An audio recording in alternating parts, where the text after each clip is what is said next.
Bhagat Singh वेंडल Philips का एक coat अपनी डायरी में लिखते हैं, कोई भी ऐसा शख्स जो मुक्त चिंतन यानी कि आजाद सोच को बर्दाश्त नहीं कर सकता, ऐसा शख्स पहाड़ में जाए। वही भगत सिंह हर इन्वेंशन को झूठा बताते हुए लिखते हैं कि मैं हर किसी से एक बहुत ही वाजिब सवाल पूछना चाहता हूँ, क्या किसी ने आज तक ऐसा कोई आविष्कार किया है जो हर आदमी की रोजमर्रा की कड़ी मशक्कत को कम करके जिंदगी आसान बना सके?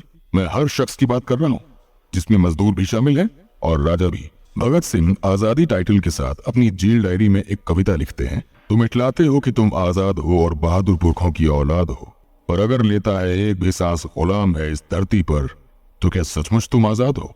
अगर तुम्हें एहसास ही नहीं कि बेड़ियां तकलीफ देती हैं, तो क्या सचमुच तुम आजाद हो? क्या सिर्फ अपनी खातिर जंजीरें तोड़ना ही सच्ची आजादी है? क्यों भुला देते हैं संगदिल होकर कि इंसानियत का कर्ज हम पर है? असली आजादी तभी जब हम काटे सब जंजीरें औरों की आजादी को तत्व। यही आजादी है। जो खौफ खाते हो वो कैसे आजाद है? जो हिम्मत नहीं, हौसला नहीं, तो तुम आजाद नहीं, गुलाम हो।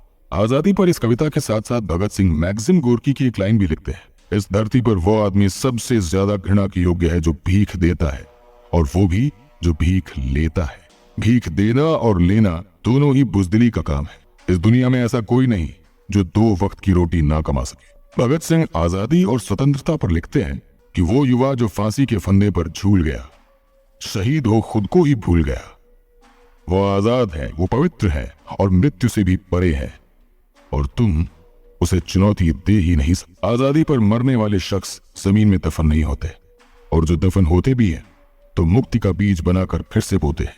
बारिश का पानी और हिम की बर्फ भी पिघल जाती है और उस बीज को पोषित करती है। उसकी मुक्त आत्मा इस धरती पर आजाद घूमती है। अगर तुम गुलाम हो पर फांसी के फंदे से डरते हो, तो तुम बेड़ियों में जकड़े हुए हो। तुम मर चुके हो और मरकर भी बेवजह जी रहे हो।